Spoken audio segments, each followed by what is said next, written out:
صدر مملکت عارف علوی کا کہنا ہے کہ بر صغیر میں اسلحے کی دوڑ نے غربت میں اضافہ کر دیا۔ پاکستان اپنا دفاع کرنا جانتا ہے۔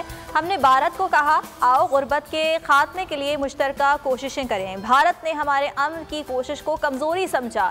ایوان صدر میں یوم آزادی کی مرکزی تقریب سے خطاب میں صدر مملکت نے کہا قوم 74 سالہ سفر میں مختلف چیلنجز میں سرخرو ہوئی ہے۔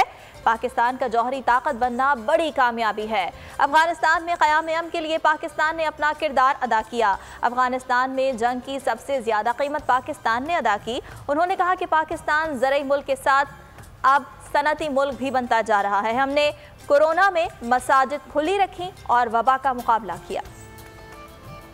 اسلحے کی دوڑ بر صغیر کے اندر اور اس خطے کے اندر جاری ہے۔ یہ دوڑ غربت کو مزید منفی کرتی چلی جاتی ہے اور پاکستان اس دوڑ کے اندر پھنسایا گیا ہے۔ اس کے باوجود ایک زرعی ملک اب ایک صنعتی ملک بھی بنتا جا رہا ہے۔ یہ حکومت بنی تھی تو وزیر اعظم نے ہندوستان کو یہ کہا تھا کہ امن کی طرف آؤ، غربت تمہارے ہاں بھی ہے ہمارے ہاں بھی ہے، اس کو کمزوری سمجھا گیا۔ افغانستان کے حالات جیسے خراب ہوئے تو پاکستان نے دہشت گردی کا مقابلہ کیا۔ پاکستان نے افغانستان کے بعد جنگ کی سب سے بڑی قیمت ادا کی افغانستان کے اندر۔ یہ بھی ثابت کیا اس قوم نے کہ کوئی مشکل کوئی آزمائش آئے تو اس کے اندر ہم پورے اترتے ہیں، اپنی جیبوں میں ہاتھ ڈالتے ہیں، اپنا وقت نکالتے ہیں، چاہے وہ 2005 کا زلزلہ ہو، چاہے وہ کووڈ ہو، مگر پاکستانی قوم مل کر مقابلہ کرتی ہے۔